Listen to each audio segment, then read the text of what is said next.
Hello everyone, I'm Meteorologist Charlie Ironmonger. Thank you so much for joining me today for your noon news and weather update from the First Alert Desk. Now we've got news out of Greenville where anybody who's going to be doing a little walking around campus needs to understand that there is a crackdown on jaywalking. So far, 5 people have been cited for impeding the flow of traffic by an officer who was stationed at one of the crosswalks at College Hill Drive. Police say the students were crossing the street after the walk signal turned red. On Friday, ECU employee was hit by a pickup truck. She was taken to ECU Health Medical Center for her injuries. Last month, a student was hit by a car while crossing at the same intersection. Mayor P.J. Conley on Friday said getting a pedestrian bridge built across the street is now his top priority. Conley said, quote, "My hope is that we'll be able to push this thing through as fast as possible because it's important. As you can see, it's happening over and over on this corridor. And what's important for us as city leaders is we create safe pathways for people to be able to cross that road." End quote. Now, ECU police say both the driver and pedestrian were charged, the driver for unsafe movement violation and the woman for crossing the street not in a crosswalk.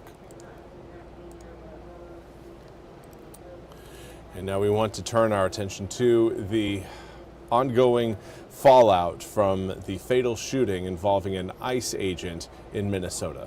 NBC's Maggie Vespa has more.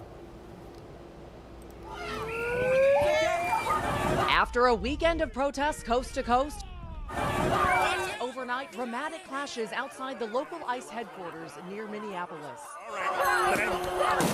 Federal officers deploying flashbangs in an attempt to disperse protesters. You decided to invade our city. This as the Trump administration vows to send in hundreds of additional immigration officers to the city by the end of today. All this days after ICE officer Jonathan Ross fatally shot 37-year-old Renee Good behind the wheel of her SUV. Oh! The shooting and its aftermath captured on multiple cameras. Top Trump officials continuing to defend Ross. I truly believe this officer, in his mind, thought his life was in danger, which allows him to use lethal force. And the vice president saying last week that the ICE officer deserved absolute immunity. President Trump asked overnight how he'd define that. Well, I'm going to let the people define it, but immunity, you know what immunity means as well as I do.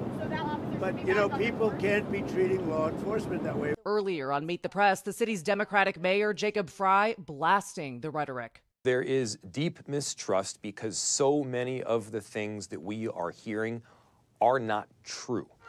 Make hold. Meanwhile, dramatic new video showing immigration raids and arrests in the city continuing. And this exchange going viral. You should get a real job. Have y'all not learned from the past couple of days? Have you not learned? Learned what? What's our lesson here? What do you want us to learn? Following federal agents. Give me my phone back. Oh, you can't take my phone. DHS not responding to our request for comment. At the scene of the deadly shooting, a growing memorial. I don't know how much more we can take. And again, that was Maggie Vespa reporting. We now turn to your weather forecast. Everything is looking very sunny outside right now, but temperatures are quite a bit cooler than what we enjoyed over the weekend. Yesterday was kind of a transition day where we saw Saturday's heat fade away into, well, today's chill. Right now, we're looking at air temperatures generally in the low to mid 40s across most of eastern North Carolina. Today is, again, a cool day thanks to the northerly breeze that's present. Winds right now, light, very light, but the center of the high pressure system, you can kind of see that clockwise swirl there, kind of around, it looks like kind of Johnston County. It's like where that high is currently centered. Now, as that whole system moves off to our east, it's going to encourage winds to swing around to the south-southwest. So later on this evening, again, a southwesterly wind will be in play, and that's going to help bring air temperatures up, not for tonight, more so coming up for tomorrow. Tonight, we are again back down well below freezing with air temperatures reaching into the upper 20s by the time we wake up tomorrow morning. But through the day tomorrow, again, plan on southwesterly winds that will help warm us up. Now, some of those clouds you're seeing moving in out of the south, again, will be another sign that we will have more of a southerly wind flow across the east. But those clouds will depart by the time we wake up tomorrow morning. Those clear skies we're going to see tomorrow, coupled with the southwesterly winds, it will bring about air temperatures back into the mid to upper 50s, normal for this time of year. But beyond that, we've got several areas of low pressure that will be bearing down on the east coast of the United States. You can see that area of low pressure kind of swirling in Mexico over kind of southern Texas. That area of low pressure will combine with another one coming down out of Canada. And that one, again, is going to drag a lot of moisture across the Great Lakes. Now, it'll be a combo of that Great Lakes low and the Gulf low kind of coming together, only to be followed up by a secondary low pressure system out of, again, the Great Lakes, and that's going to bring in very cold Arctic air into eastern North Carolina by the time we get to the tail end of this week. But some rain showers will roll through eastern North Carolina ahead of that point.